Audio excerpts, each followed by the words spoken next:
So yes, I'm going to talk today about how we can make Solana contracts safer, and in particular, SBF programs.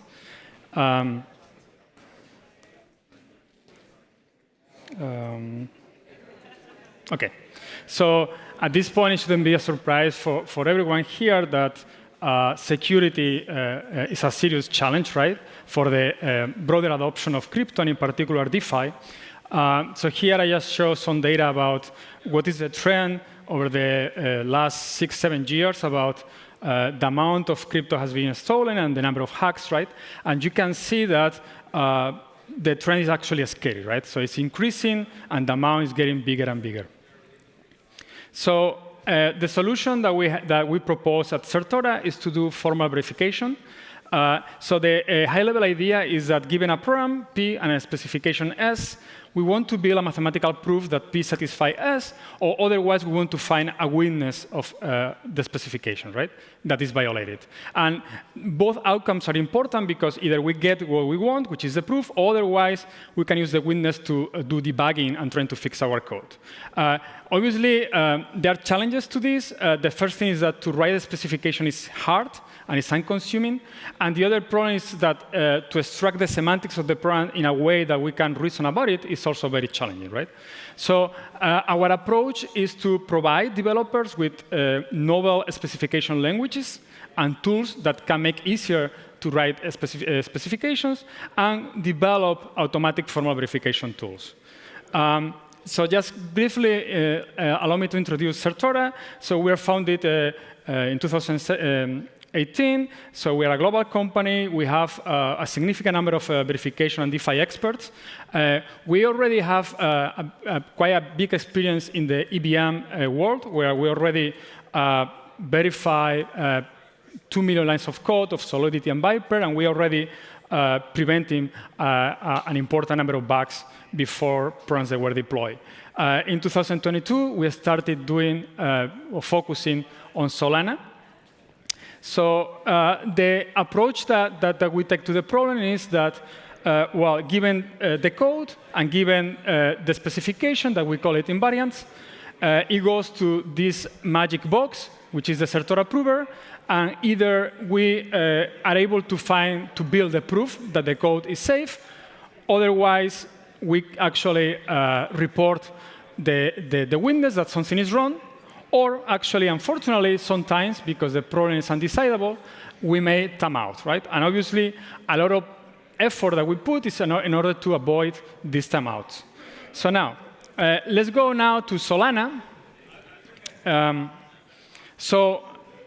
When you try to do verification of Solana, you have different level of abstraction, right? And you need to decide at which level of abstraction you want to do verification.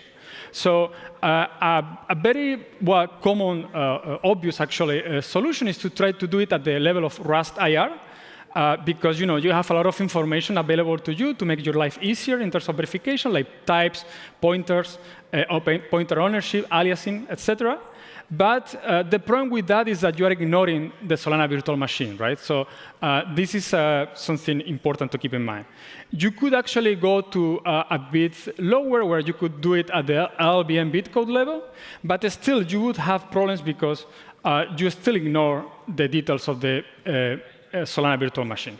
Or you can go all the way down, right?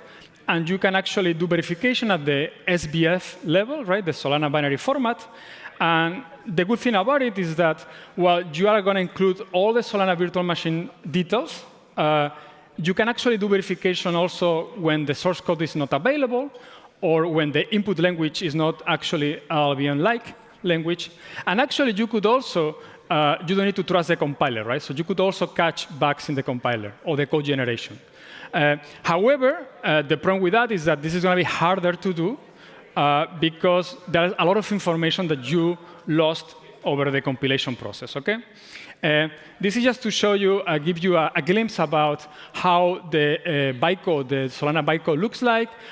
This is at the top. At the bottom, you have it's a picture about how a simplified picture about how the virtual machine works. So you have registers, and you have 4 different memory regions: the stack, the heap, the information about the accounts. So but this is pretty much at the level that we're going to do verification. Very low level, we don't trust anyone. So now this is the pipeline of the prover that we have built. So we take the original Rust code with the specification that is going to be written also in Rust. We can also take, and we can take even other crazy inputs like C code, although we focus obviously on Rust.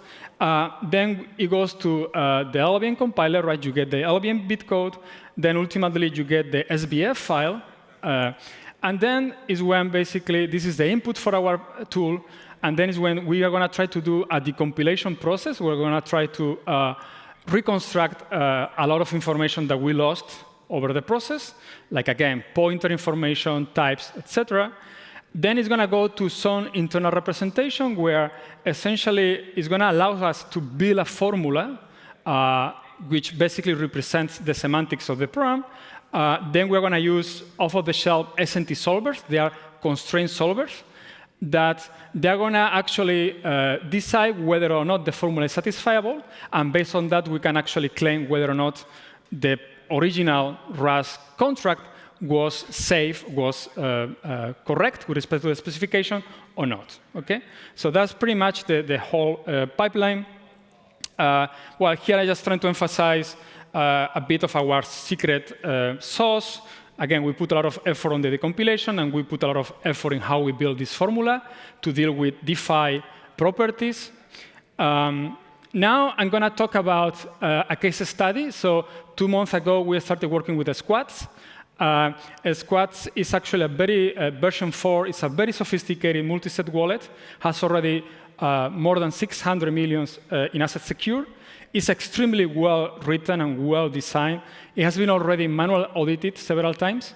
So what we did on this project is to verify formally several core parts of the protocol, which is the multisig part and the proposal mechanism, included features like new features like time locks. So I'm going to talk about the proposal mechanism a little bit. So the idea is that because it's a multisig, so you need to be signed by several members before a transaction is executed. Because of that, you have a threshold, which is the magic number that allows you to decide whether or not it's going to be executed. So the typical cycle is going to be, OK, a proposal is going to be created by a proposer. Then the voters, they're going to vote, either accept or reject the proposal. And ultimately, if the proposal is accepted, it's going to be executed. OK? This is a more formal way of expressing what I just said. This is kind of automata view of how the proposal mechanism works. So the black boxes and the green boxes are the states, and then everything else are the transition between states, right? So you can actually create an active proposal by calling proposal activate. Then you can actually vote by either calling proposal reject or proposal approve. Ultimately, if the threshold is reached, you can approve the proposal. And then after that, you can cancel it or you can execute it, the proposal. So things that we would like to prove about this proposal mechanism are things like, for instance, we want to make sure that there are no missing transitions in the automata I showed you. We want to make sure that all the states are rich, so they're not dead states, right? And then more interesting things like no double voting or the property, the key property, right, that I mentioned before, like, well, you should be approved only if you reach the threshold, right? So this is the key properties that you want to prove. So now I'm going to give you a live demo. So I'm going to show you how we can prove a property. Let me quickly. Okay.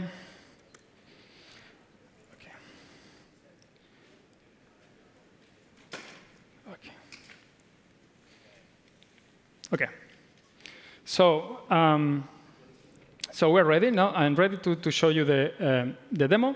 So here, what I would do is going to be similar like when you do testing. So you need to write a harness for the property that you want to prove.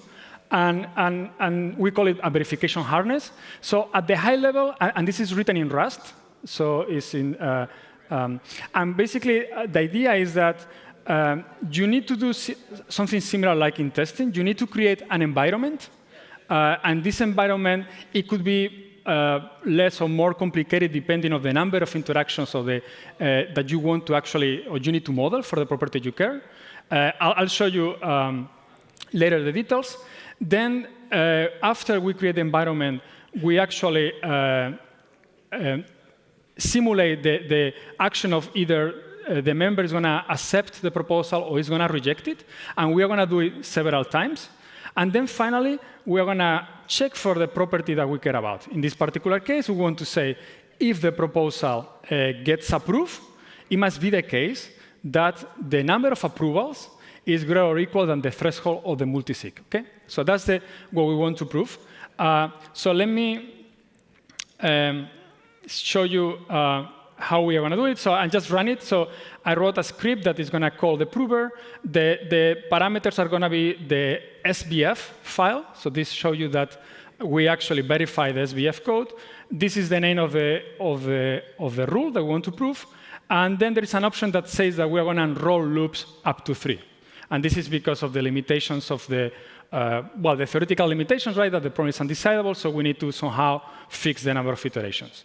So, so okay, it's gonna run for a bit. Let me come back, and meanwhile I can actually explain more about the code. So the next thing I want to show you is like how we can actually create this environment and how it's different from a normal environment that you would create for testing.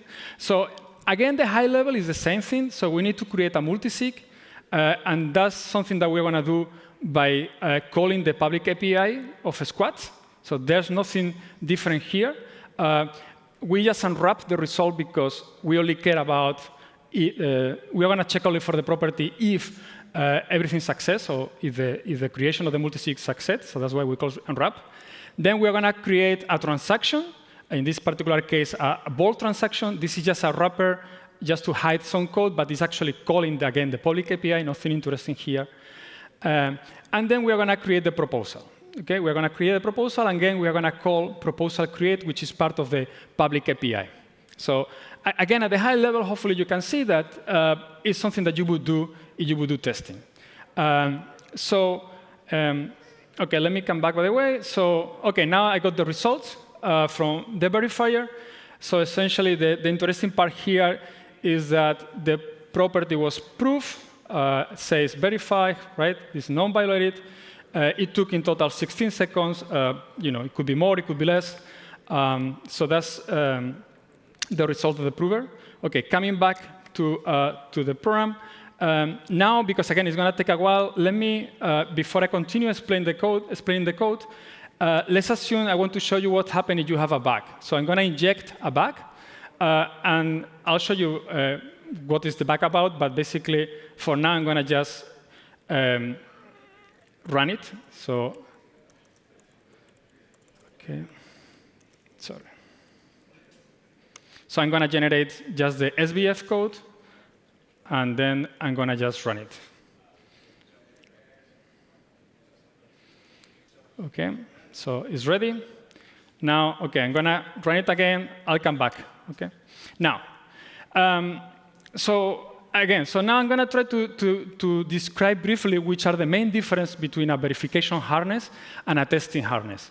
So everything you see here in the code, there is calls to non-det. And this is kind of the key here. So the idea is that this non-det is going to generate an object of the corresponding type, whatever it is.